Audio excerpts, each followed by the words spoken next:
আর একটা সবচেয়ে বড় অস্ত্র শিখিয়ে দিচ্ছি, এটা আমি কাউকে শিখাইনি আজ পর্যন্ত, আজকেই প্রথম। আমি আমার জীবনে দেখেছি, এই ওসিলা করে যা চেয়েছি পাইনি এমন কোনোদিনও যায় নাই।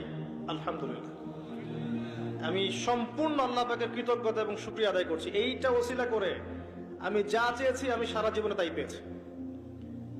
এবং আমি বিশ্বাস করি আমি যা পেয়েছি, এই বয়সে আমি যা পেয়েছি, আল্লাহ পাক কোটি কোটি মানুষকে তা দেন নাই। এটা আমি বিশ্বাস করি। এই বয়সে আমি যা পেয়েছি, আল্লাহ পাক আমাকে যা দিয়েছেন, যত দিয়েছেন, কোটি কোটি মানুষকে আল্লাহ পাক তা দেন নাই। আমি এমনটাই মনে করি। আমি কি শিখাই দেব সেটা? আপনি আল্লাহ পাকের তাওহীদের ওসিলা দিয়ে দোয়া করেন। দোয়া করতে করতে আল্লাহকে বলেন, আল্লাহ তোমার তাওহীদের কালিমা লা ইলাহা ইল্লাল্লাহ এর ওসিলা করে তোমার কাছে আমি চাচ্ছি